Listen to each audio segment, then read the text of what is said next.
Hi everybody, welcome to the Harmonica Barge. Different angle today. I wanted to show you the other side of the boat, and this is the full width of the boat here, so it's only a bit over 2 meters wide. And we're in the boatyard, so you might be able to hear the rain. I should be painting on the outside, but it's raining, so I'm inside going to talk to you guys about harmonica instead. And today I wanted to talk about what the folk musician can learn from the blues musician and what the blues musician can learn from the folk musician. Just before I get into that fascinating topic, if you like the channel, do subscribe, hit like, give me the thumbs up, all that, and then you'll get notified whenever I make a new video. So, the folk musician. Let's start with the folk musician. So with folk music, we often play tunes or melodies. So a song is a tune, and often these melodies would repeat.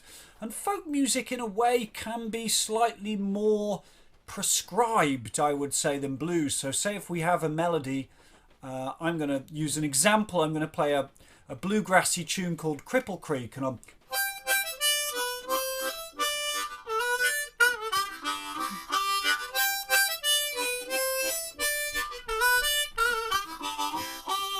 and often you'd have an A section, which I just played, and a B section, simply 2 parts, the B section.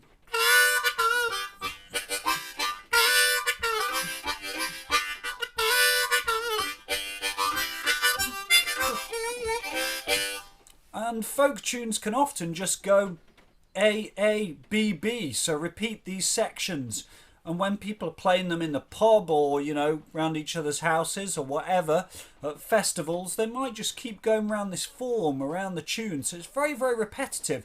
Now, because of that, what makes folk music so special is you have a repertoire of tunes, and that makes community, because people from all over the world can come together and say, if there's an Irish session, they might play these Irish tunes and all latch onto the melody, and you might meet someone who you've never ever played music with before, but because they know the same tune as you, you're going to play together and start to, you know, you might have slightly different versions, but as you start playing together you can sync in with each other. So folk music's all about community. Now moving on to blues music, I'd say blues music, very, very generally speaking, is more improvised and is very, very riff based. So although there's lots of songs in blues and the song form is important and chord structures are very important, it does tend to be very improvised around scales and licks. So the vocabulary is very much made up of short sections, which we call licks, say like this. That would be a lick, for example. Okay, so blues can be very repetitive, and you might just play that lick and then build a whole solo from that one lick. I go,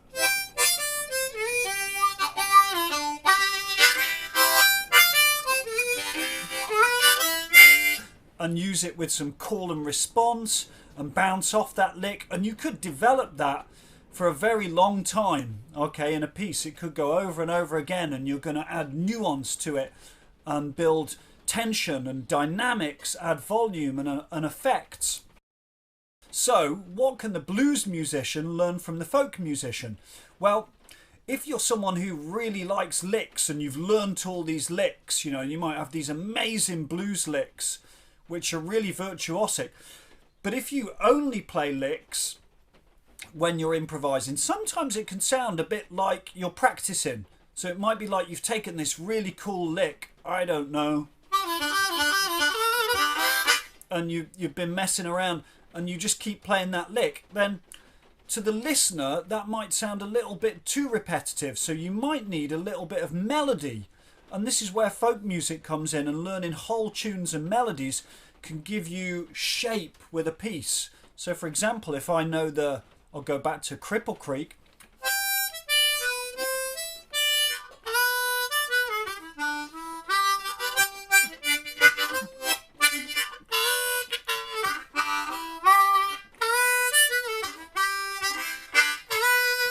So there's a whole form there, isn't there? There's a whole form going on.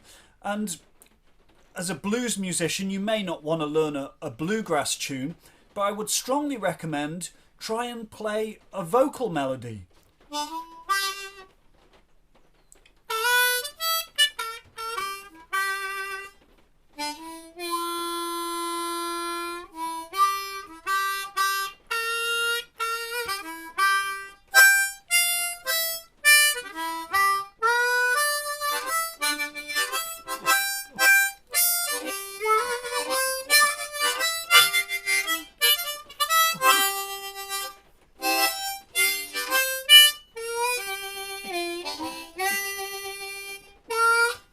Now, you could just say that's a load of licks together.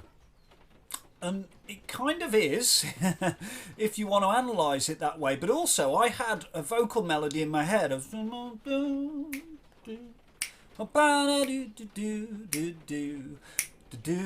I would recommend for this, I'd recommend listening to blues singers who you really like. I love Jimmy Witherspoon is one. And also Jimmy Rushing is another great singer. What is it with all the Jimmys? When I listen to those guys sing, it's like they have these they're great singers, but they have these fantastic melodies and their note choices. And if you copy those whole melodies, that will give you something that has shape already. So you can still add licks to that and you can still develop it, but you know you'll already have something which really works over a longer period rather than just playing these really short licks that can sound a bit like you're practicing. That's how you could learn from the folk musician, taking that more melodic approach to blues. Now we'll flip it over and say, well, what can the folk musician learn from the blues musician?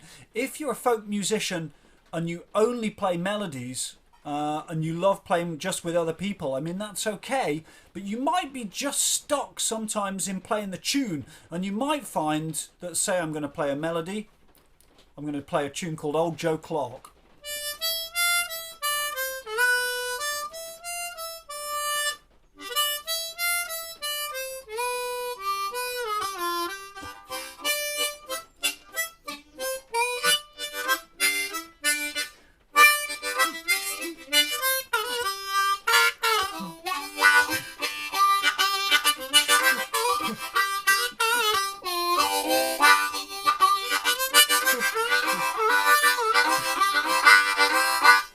See, I can't help it. I did start improvising a little bit. So sometimes it can seem like you're just playing the melody and you can't get away from this narrow path that you're on. It's like the grooves in a record you're going round, and you can't break away because you don't really try improvising much. You only learn melodies. So if you only want to play with other people and just play the same thing, of course, that's absolutely fine.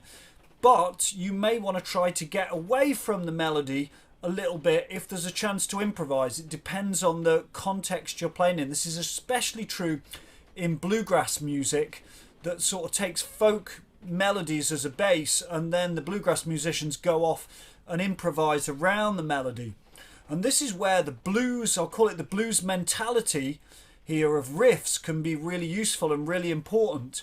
So because, as I say, blues music uses this repetition,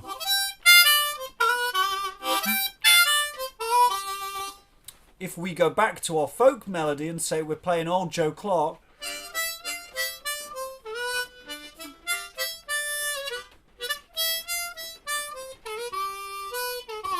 how do we get out of that? What can we do with that? Okay, well, we can take a little bit of it and repeat it in a riff in the blues way. So, okay, I've got the start. That's the start. Let's do that.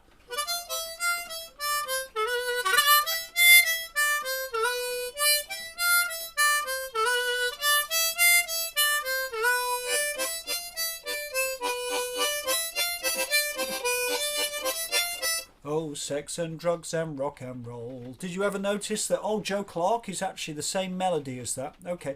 Anyway, so you hear what I did. So I just took the first bit of the melody. Now that's going to get a bit boring if we just keep repeating it. Let's add the blues mentality again and add this nuance and techniques and...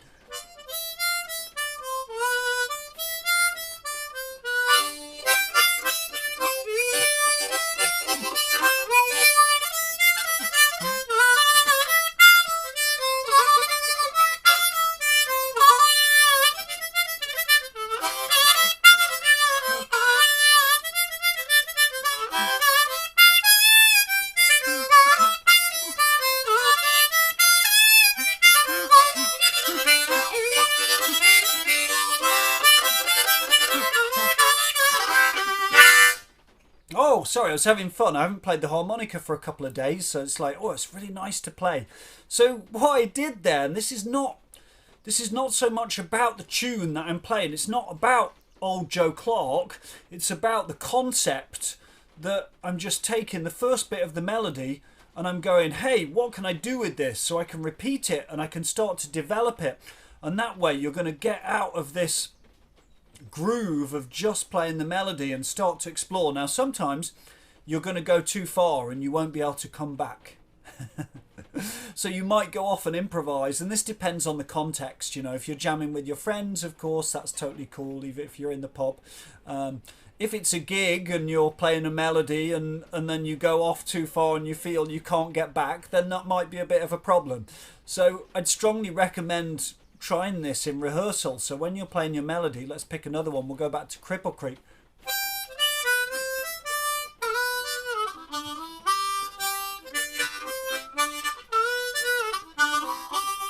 I'll take the first bit of the melody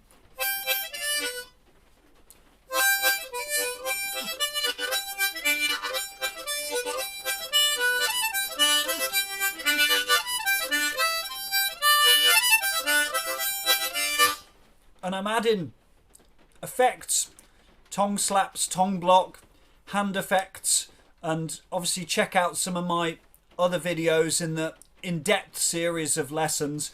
I cover a lot of these different techniques in detail with tabs, so do follow the link below to if you want to check out those videos.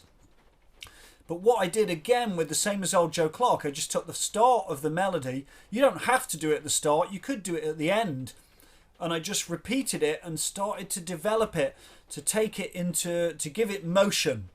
Okay, and you can really, Bobby McFerrin, the amazing jazz vocalist, the way he describes improvisation is that it's purely motion, which is kind of a beautiful thing. We're going off on a bit of a tangent there, maybe for another video. But if you think, if you can take an idea and keep it moving somehow, even if you're just adding these tiny little inflections and variations, that's improvisation. Okay, and improvisation's like a sliding scale. So you can take this idea and repeat it and develop it and start to add the nuance. And hey, you can always come back to the melody.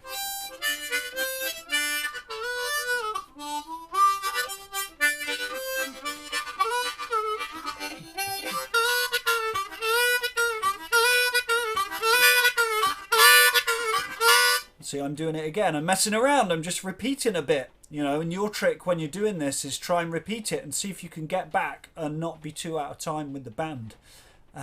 So, good luck with that. Have a go, take a tune, work on it, repeat little sections, or if you're a blues musician, you're only playing licks, try to learn a whole melody. Try and find your favourite blues singer and work out one of their vocals. Okay, do leave comments, let me know how you get on with that, and I'll be back for another video very soon. So until then, take care, bye.